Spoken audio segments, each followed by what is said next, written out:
spirituality is not a walk in the park, okay?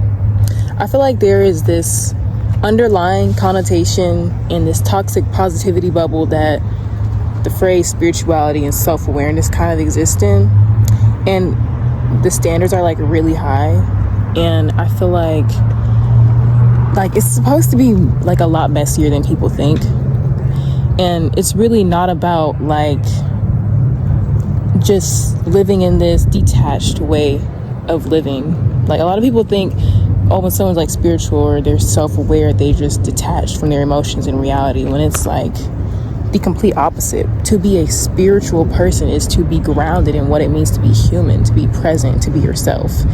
That is my personal definition. And I've gotten a lot of, not clapback, but like I've heard and I've read, there's a lot of like judgment going on in between like the self-aware people and the people that are not really conscious like of what's going on for real in the world. And I have a story. I have two actually. They go hand in hand.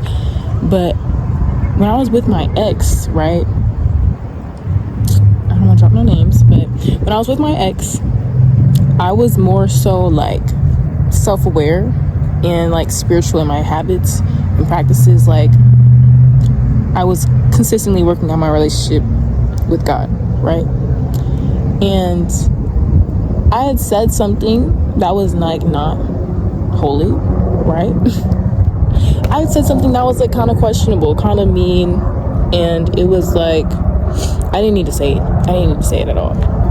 And he had said, oh, you're supposed to be like spiritual, you're supposed to be like this earthy spiritual girl, but you're saying these mean things. And I'm like, oh, so this isn't even about like personality. Like, this is the fact that people that claim themselves to be spiritual or self-aware or trying to help other people, like assuming that they have this know-it-all or holier than thou experience with life, and it's like the complete opposite. Like, and it really made me introspect, because I was like, yeah, I should have never said that, but it's also like I'm still a human.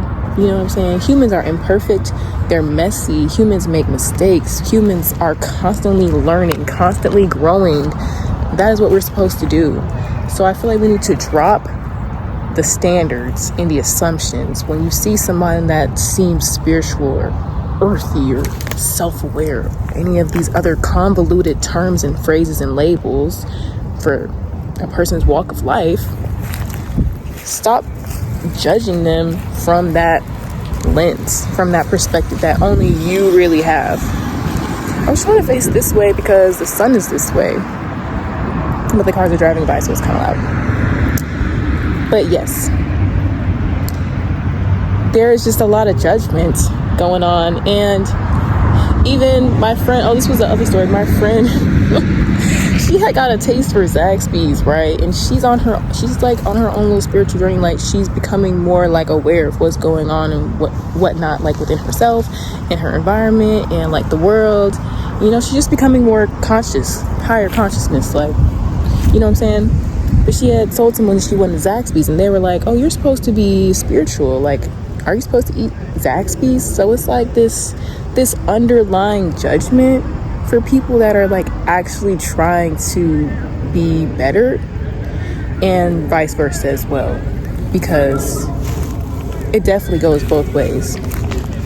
But I was just like, how does that make sense? Like, yes, I feel like when you get to a certain point, you lose a taste for certain things.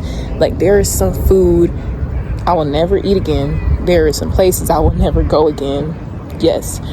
But when you realize that people are all on their own journey with letting go of things and things that they're comfortable with and adopting new habits, like,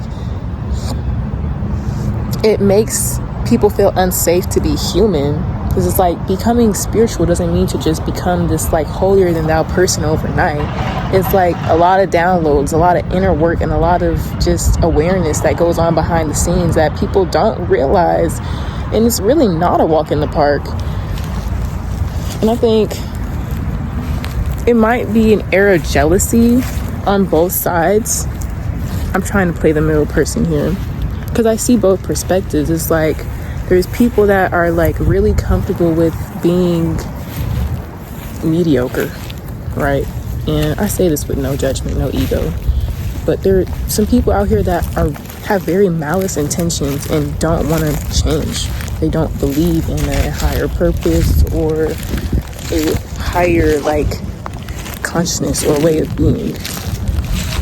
And then there's those people that are intoxicatingly positive, and just unrealistically perfect in a lot of other people's eyes. But I feel like there needs to be a common ground for people to just be, and there should not be any kind of judgment on either side, because guess what? We are all reflections of each other.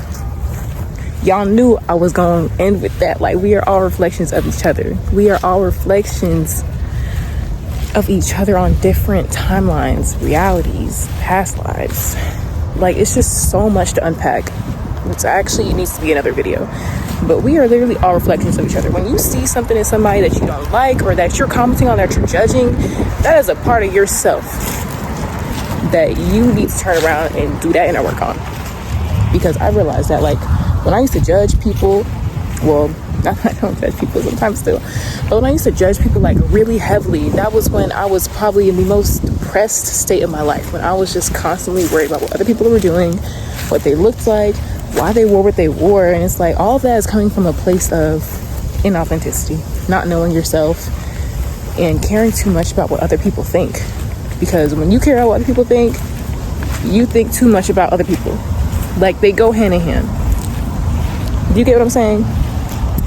And I hope this message is linear and clear. I'm really just walking around the park. It's a beautiful day,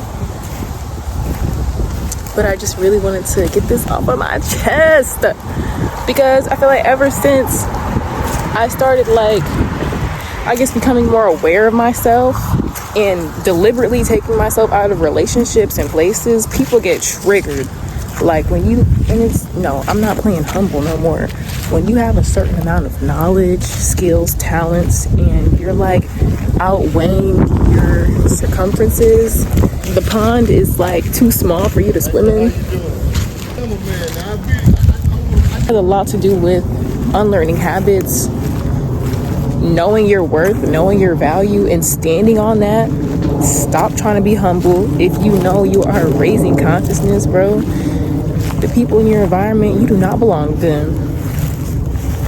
If they're not serving your habits, your emotions, your health, your wealth, you don't need them around.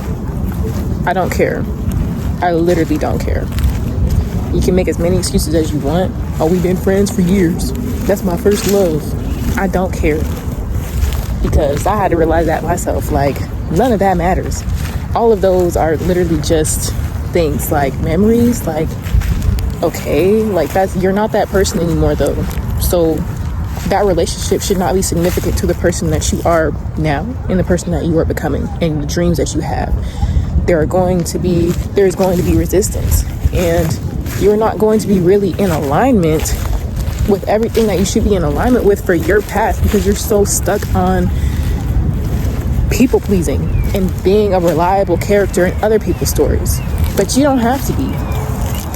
It's okay to leave people. It's okay to leave situations. It's okay to change your mind. It's okay to grow. I feel we've been systemically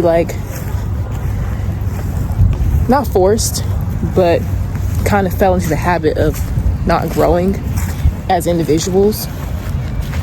And sometimes when that happens, people just don't see eye to eye anymore. And yes, we are all reflections of each other, but that doesn't mean we all need to be in the same rooms and having the same conversations, because everybody has their own community at the end of the day, and you have to align with the community that you belong in so that you can grow. That's all it is. That's all it is, for real. Y'all have a good day.